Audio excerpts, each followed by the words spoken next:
Osote aka na-achị steeti a bụ Dr. Onyekachukwu Ibezim ekwuola na gọọmenti steeti agaghị egbu oge n'ịchụ onye ọbụla ndị ọrụ ngo niile nyere ọrụ mkpocha na nzacha na steeti a bụ ndị na-anaghị alụ ọrụ fa nke ọma. Osote gọvanọ Ibezim kwuru nke a na nzukọ ya na ndị ọrụ ngo ahụ na-ahụ maka mkpocha na nzacha na ndị isi oche kansụl dị iche iche mere n'obu gọọmenti dị n'Awka. Emmanuel Okonkwo bụ onye nta akụkọ anyị n'obu gọọmenti ga-akọrọ gị akụkọ a n'uju.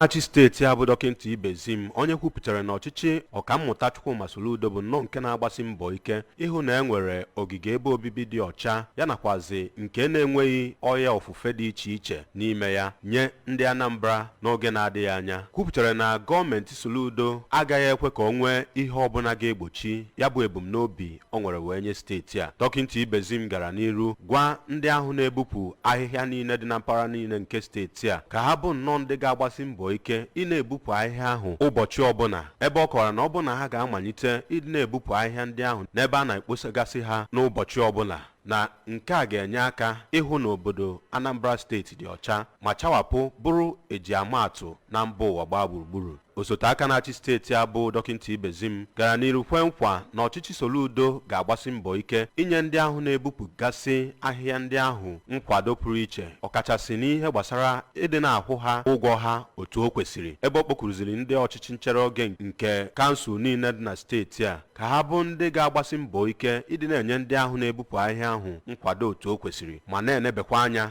n'otu ha si arụ ọrụ ha iji mee ka ebumnobi gọọmenti bụrụ ihe ga-apụta ihe na mpaghara niile nke steeti a. N'aka nke ya, kọmishọna na-ahụ maka ogige ebe obibi na steeti a bụ Maazị Felix Odimegwu rụtụrụ aka mkpa ọ dị ya bụ ndị na-ebupụ ahịhịa ịgbanyesi ike lụba ọrụ ha otu o kwesịrị n'ọgụ ugbu a iji mee ka Anambra dị ọcha ma gbanarị ịbụ ndị steeti gọọmenti ga-anara ya bụ ọrụ e nyere ha. Ya bụ kọmishọna Odimegwu onye kwupụtara na ọchịchị ọkammụta Chukwuma Soludo na-agbasi mbọ ike ịkwụsị ihe ọbụla nke ga-ebute ihe ọghọm na gburugburu ebe obibi na steeti a, ọkachasị ihe gbasara ide mmiri, ma kwue na gọọmenti steeti a abụgoro nnọọ nke sitere na ministri ya na-ahụ maka ogige ebe obibi guzobe amụma dị iche iche ịhụ na akụziri ndị Anambra mkpa ọ dị idebe gburugburu ebe obibi ha ọcha ma ịhụ na abagidere ya bụ iwu ga na-achị ogige ebe obibi na gburugburu Anambra. N'aka nke ya, onye ji ọkwa Transition Committee Chairman nke Orumba South